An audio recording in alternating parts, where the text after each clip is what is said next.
L'École supérieure d'administration, d'économie, de journalisme et des métiers de l'audiovisuel ESAE offre de nouveaux challenges pour l'année universitaire 2023-2024. Étudiantes et étudiants, parents d'élèves nouveaux bacheliers, ESAE, c'est la garantie d'une formation de qualité à des conditions très avantageuses. À Gbedjromede, à Papa, à Boumekalavi et Parakou, inscrivez-vous en administration générale, administration du travail et de la sécurité sociale, trésor et finances publiques, impôts, diplomatie et relations internationales, journalisme et métiers de l'audiovisuel, gestion des marchés publics, planification et développement local, sciences économiques, sciences juridiques et toutes les filières des sciences de gestion. ESAE vous offre des bourses, demi-bourses et de réductions pour les premières inscriptions dans toutes ces filières. Waouh! En licence 1, 2 et 3 et en master, bénéficiez jusqu'à 50% de réduction sur tous nos sites. N'est-ce pas génial? Infoline. ESAE Gbedjromede, 3e rue à droite en quittant le carrefour Le Jador pour la BIBE Jéricho ou au plus 229 90 93 65 21 98 98 14 00 à Kpakpa au plus 229 52 88 33 33 à Boumekalavi au plus 229 52 88 44 44 Parakou au plus 229 52 46 12 12.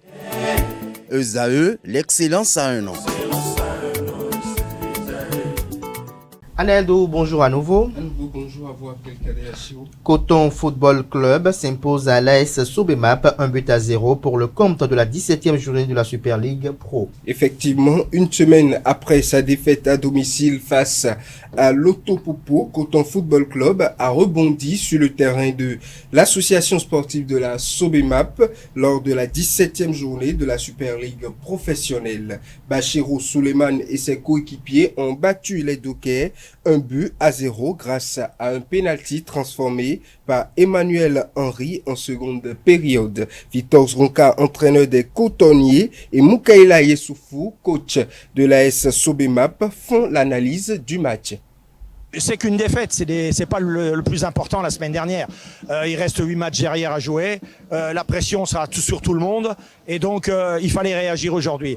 Après un premier quart d'heure difficile où la Sobemap nous a vraiment bien bousculé, on a su aussi à un moment donné mettre le pied sur le ballon, bien réagir en première mi-temps et sur cette fin de première mi-temps on aurait peut-être pu même marquer et mener à la marque. Je pense que la deuxième mi-temps a été un peu plus équilibrée, mais avec 2-3 situations dangereuses pour nous. Puis il y a ce penalty qui nous permet de remporter ce match. Donc je suis très content. Ça nous permet de gommer un peu notre défaite de la semaine dernière. Je ne peux pas dire que les enfants ont démérité, mais sur une erreur défensive, ils ont considéré un penalty qu'ils ont marqué. Ça a été un match très bien, mais Coton, je pense que c'est... tu as encore montré une fois que Coton est une grande équipe. Ils l'ont encore une fois montré. Mais malheureusement que vers la fin, l'arbitre... Bon, il vaut mieux ne pas dire ce qui s'est passé. Vous êtes sur le terrain avec moi. Je préfère ne rien dire sur l'arbitre. Sinon on dira toujours que quand vous perdez, on s'en prend toujours à l'arbitre. Bon, vous êtes sur le terrain, vous pouvez aussi faire vos propres analyses et en tirer les leçons.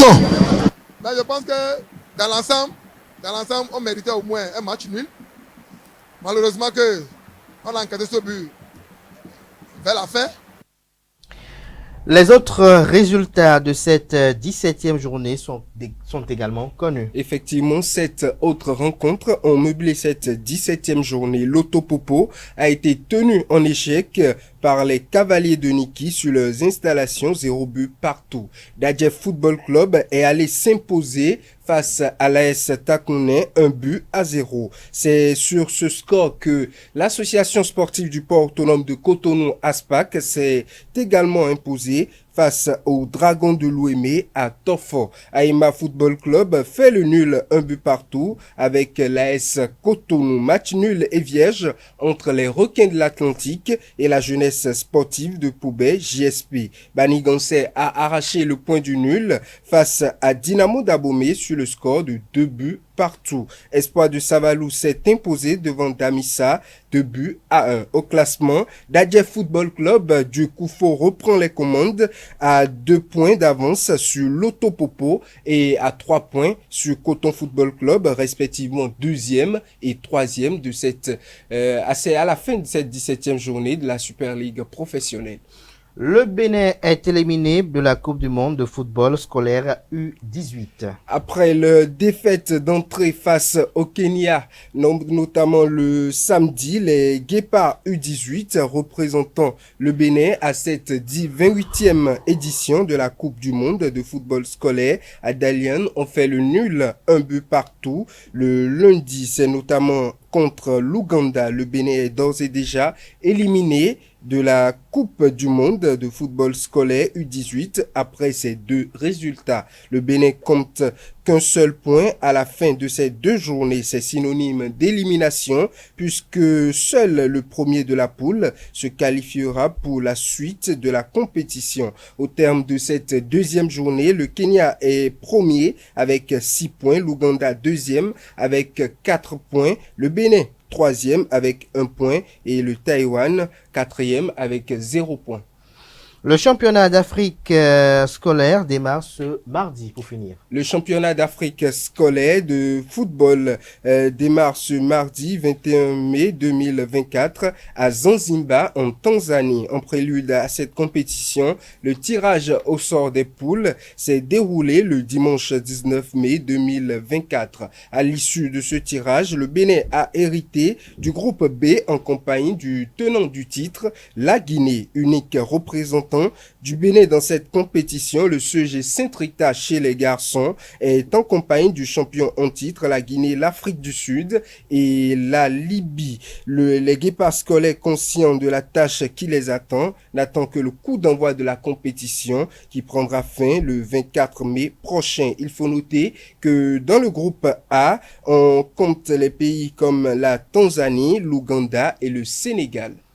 Merci à vous, Aneldo, pour cette présentation de l'actualité sportive. Merci à vous. On se retrouve peut-être tout à l'heure pour le panel de discussion. Non, c'est avec Francis Fahmy, autant pour moi. Merci à vous, Aneldo. Francis Fahmy, merci. À tout à l'heure.